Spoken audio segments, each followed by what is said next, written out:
Editorial. Não se assuste.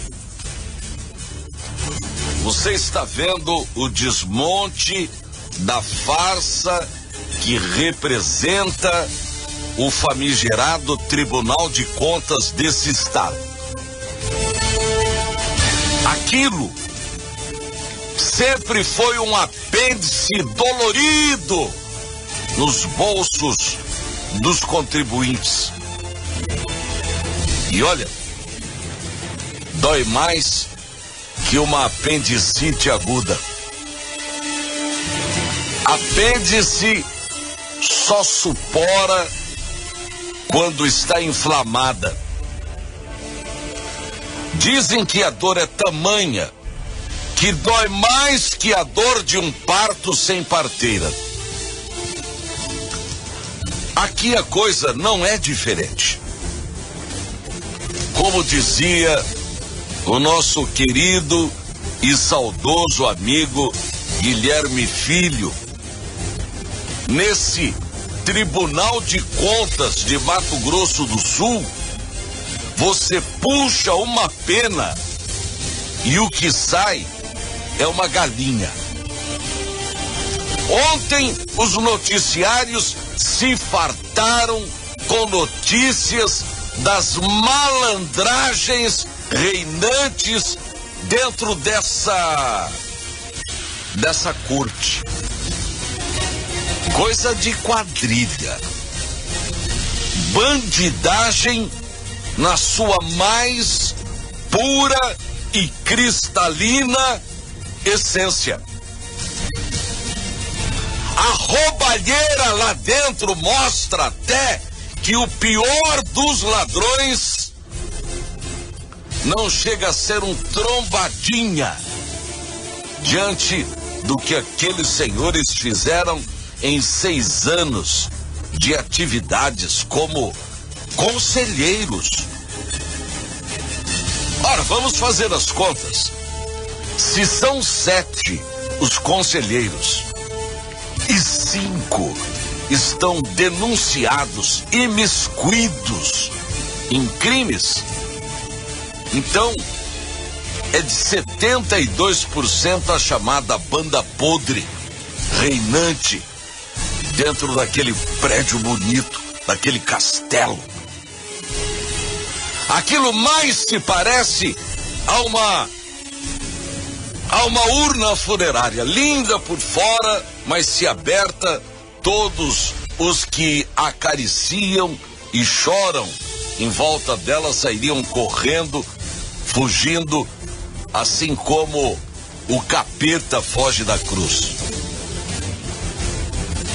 Imaginem agora os senhores prefeitos, deputados, governadores, vereadores e outros caindo nas mãos dessa quadrilha para julgar as suas contas. Primeiro, que o negócio dá negócio. Segundo, porque não se pode dizer jamais que o que eles julgam seja a realidade daquilo que está sendo julgado. O que questionei ontem e vou continuar questionando hoje é qual o critério que usam para indicar aquele pessoal, que é o mosto, o resultado da rafuagem política. Como que são indicados para o cargo de conselheiros? A questão é como escolheram esses senhores para serem conselheiros do Tribunal de Contas.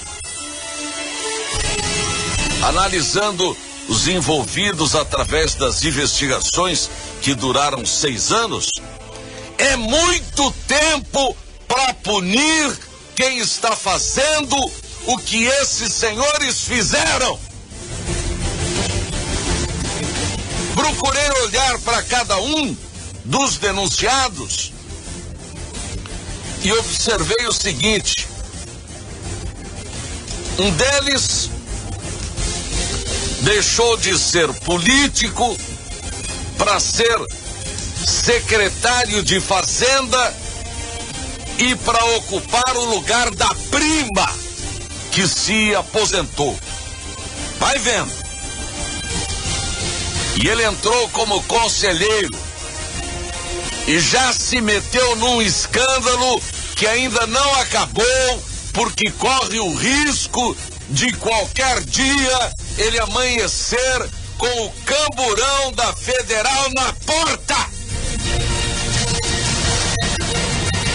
Outro que também era político deixou a política para ser conselheiro e deteriorou o ambiente. É aquele gurizinho que não tinha um gato para puxar pelo rabo, lá de Miranda, e acabou virando da noite pro dia o presidente do Tribunal de Contas. E ganhou tanto, mas tanto dinheiro, que está morando numa mansão no Dama 1, avaliada em 4 milhões de reais. Outro que não tinha quase nada, comprou a fazenda do lado da sua, o que era uma fazendola virou um fazendão. O critério para a sua escolha teria sido do ex-governador que o nomeou para a corte a fim de blindá-lo para que não fosse preso como o seu chefe foi. Na época, ele era conhecido como o Gargamel do governo. Outro vivia catando bitucas, trabalhando numa extensão de universidade dessas de ponta de esquina. Quando virou conselheiro, a primeira coisa que fez foi providenciar uma laranja para usar a conta dela, colocando a menina numa fria, por ser ela o elo mais fraco dessa cadeia de malandragem.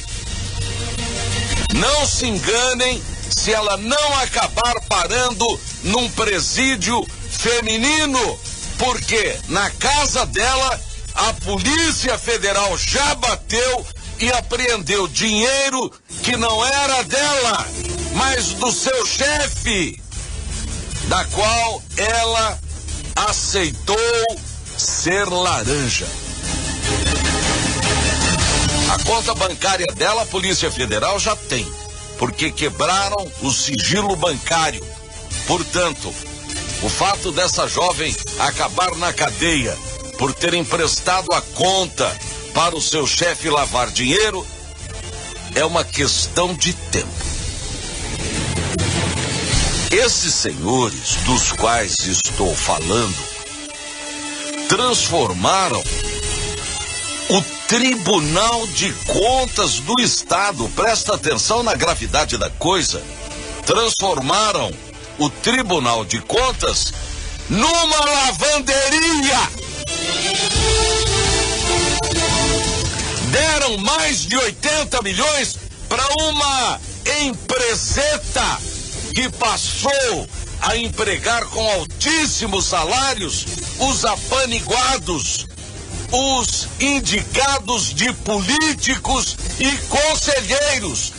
Isso tem que ser apurado. Saláriozinhos do tipo 11, 14, 16, 18 mil mensais, se não mais. Então, não são apenas os conselheiros. Tem político metido nesse bregueço. Para que vocês tenham uma ideia da ladroagem, montaram, essa é boa, montar uma mineração de cobre. Quer saber onde? Em Bela Vista. Cidade onde só tem boi e calcário. Veja. Sintam a criatividade dessa quadrilha, dessa malandragem, infelizmente togada, que diz respeito à toga. E não precisava. Sabe quanto cada um desses senhores tiram por ano de salário no Tribunal de Contas do Estado? Mínimo de R$1 milhão. Salário de 39 mil por mês, fora a safadeza, fora os penduricários. Então eu volto a perguntar: precisavam estes senhores fazer o que fizeram? Nas investigações, 2 elementos ligados ao narcotráfico. Então, o Tribunal de Contas de Mato Grosso do Sul, sob suspeita, ou tem ou está ramificado com o submundo do crime. No relatório da investigação aparece até o nome de pessoas que eram associadas ao tal de Fernandinho Beiramar. Eu não espantei quando vi as associações de auditores de controle externo do Tribunal de Contas e a Associação Nacional dos Auditores de Controle Externo dos Tribunais de Contas do Brasil pedir, implorar pelo afastamento desses conselheiros denunciados. É o mínimo que deveriam pedir. Isso não é caso nem de aposentadoria, que é aquela sem vergonhice que usam para quem trai, desonra e rouba o serviço público. Esse é um caso de levar esses senhores na porta dos fundos daquele lindo prédio e meter a bota na bunda de cada um deles.